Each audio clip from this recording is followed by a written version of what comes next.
आज हम बात करेंगे डिप्रेशन या एंजाइटी के लिए बहुत से लोग गोलियां लेते हैं। वो लोग गोलियां लेते हैं, किसी को 10 साल से लगातार गोलियां चल रही हैं, किसी को 20 साल से चल रही हैं, किसी को 5 सालों से चल रही हैं। लोग पूछते हैं कि मैम क्या ये गोलियां हमारी बंद हो सकती हैं? इन गोलियों से हम तंग आ चुके हैं। इन गोलियों को हम जब तक लेते हैं हमारा माइंड कुछ अलग तरीके से सोचता है, और हम जब इन गोलियों को बंद कर देते हैं तो हम वापस से उसी कंडीशन में आ जाते हैं। तो आज मैं आप लोगों को उसी बारे में बताने जा रही हूँ।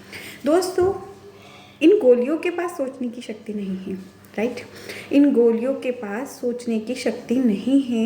ये नहीं सोच सकती है, ना समझ सकती हैं। अगर हम गोलियाँ लेकर जीने की आदत डाल देंगे तो क्यों ना गोली लेकर ही कोई डॉक्टर बन जाता। अगर ये सोचने थी तो गोली लेकर ही कोई सीए बन जाता, और गोलियां लेकर ही कोई म्यूजिशियन बन जाता, राइट? ये सिर्फ हमारी उस चीज़ को रोक सकती हैं या उस हार्मोन्स को बैलेंस कर सकती हैं जिसके कारण हमें नेगेटिविटी आ रही है। लेकिन ये तब तक ही होगा जब तक कि इन गोलियों का असर रहेगा। जी हाँ दोस्तों, हमें हमारी थिंकिंग प्रोसेस चेंज करनी होगी। हमें हमारे सोचने का तरीका बदलना होगा। अगर हमने हमारे सोचने का तरीका बदल दिया, हमने हमारी थिंकिंग प्रोसेस चेंज कर दी, तब ही हम ये कर पाएंगे कि हम पॉजिटिवली रह सके। हमारे पास कल ही एक पेशेंट जिनका कॉल आया था कि मैम मैं बहुत पॉजिटिव रहने की कोशिश करती हूँ, मैं बहुत ज़्यादा पॉजिटिव हूँ, और फ़िलहाल मैं जयपुर में हूँ, और मैं दिल्ली से बिलोंग करती हूँ, और मैं जयपुर में हूँ, और मैं जयपुर से ही आपसे बात कर रही हूँ मैम। और चूँकि मैं गोलियाँ लेती हूँ तब तक तो मुझे अच्छा लगता है, और उसके बाद से फिर मुझे वापस नेगेटिविटी होती है और मैं बहुत ज़्यादा पॉजिटिव रहने की कोशिश कर रही हूँ। मैंने फिर उनसे पूछा कि आप मुझे ये बताइए कि आपको जयपुर कैसा लगा? वो बोलने लगे, जयपुर मैम बहुत गर्मी है। मैम जयपुर मुझे कुछ ज़्यादा खास पसंद नहीं आया। मुझे दिल्ली बहुत अच्छा लगता है। दिल्ली में ग्रीनरी भी है, वहाँ पे मौसम भी मीडियम रहता है, और दिल्ली बहुत अच्छा है, दिल्ली ऐसा है, दिल्ली वैसा है। वो दिल्ली की तारीफ़ें करने लगी।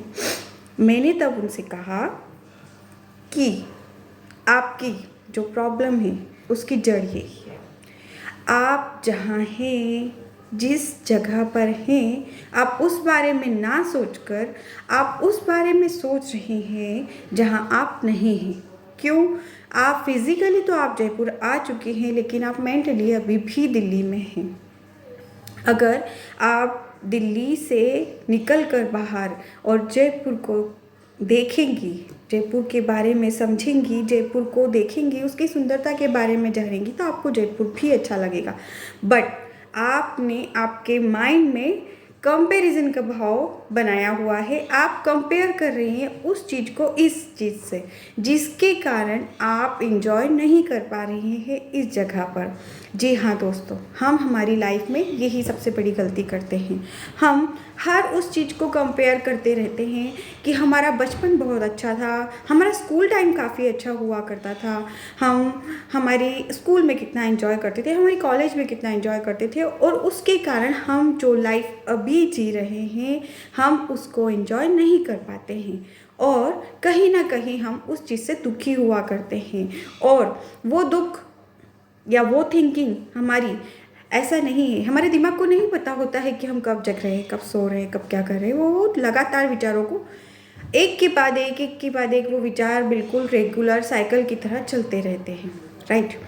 अब हमने किसी चीज़ पे सोचा, हमने सोचा कि यार वो जो स्कूल का टाइम में हुआ था करता, उसकी तो बात ही अलग थी, बस वो बहुत अच्छा हुआ था। उसके बाद में तो लाइफ में कहीं ना कहीं टेंशन और ये सारी चीज़ें आती चली गई, और स्कूल लाइफ के बाद के जो मज़े हैं वो तो ख़त्म ही हैं। सिर्फ स्कूल लाइफ में मज़े आए। अब क्या हुआ, दिमाग के अंदर गया ये विचार, अब दिमाग ने इस पर काम करना चालू कर दिया। चीज़ें क्या होंगी, हम इस चीज़ के बारे में ना चाहकर भी हमारा दिमाग 24 घंटे में से 18 घंटे इस चीज़ में कहीं ना कहीं एक ना एक विचार थोड़ी देर में आ जाएगा, अरे यार स्कूल टाइम में ऐसा हुआ था, अरे स्कूल के टाइम पे उस टाइम ऐसा किया था। विचार कहीं ना कहीं आ रहा है, राइट।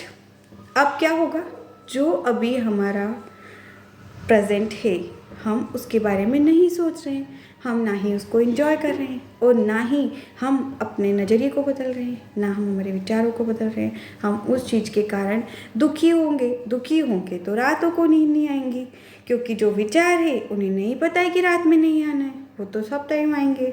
पूरे टाइम वो विचार आपके दिमाग में आएंगे, आपके माइंड को ख़राब करेंगे और फिर क्या होगा, बस करेंगे टेंशन, फिर लेंगे गोली और फिर सो जाएंगे। यही रूटीन होता है ना आपका। आपको आपकी थिंकिंग प्रोसेस चेंज करनी होगी। सबसे ज़्यादा ज़रूरी है आप अपने जो विचार गलत आ रहे हैं उनको पॉजिटिव के साथ में चेंज करें। जब आप ये तरीका सीख जाएंगे तो आप आपकी लाइफ में देखेंगे कि हर जगह सिर्फ और सिर्फ आनंद और बैलेंस है। अपनी लाइफ में अपने आप को बैलेंस रखना सबसे बहुत ज़्यादा इम्पोर्टेंट काम है। अगर हमने ये कर लिया तो हम हमारी लाइफ में अगर किसी ऐसी जगह पर जहाँ बिल्कुल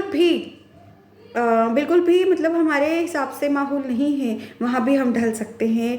लाइक अगर आप किसी बड़े महल में रह रहे हैं और अगर आप किसी झोपड़ी में गए हैं, वहाँ पे आपको कभी मच्छर काट रहे हैं, कभी गर्मी लग रही है, कभी ऐसी नहीं है उसकी याद आ रही है, तब आपको जो आदत पड़ गई है बैलेंसिंग की, तो आप उस जगह पे भी इंजॉय करेंगे, आप उस जगह को इंजॉय करेंगे। वहाँ पे जो छोटे छोटे पेड़ लगे हैं या झोपड़ी के अंदर जो एक छोटी सी खटिया सी लगी हुई होती है, उस खटिया को देखकर खुश हो लेंगे।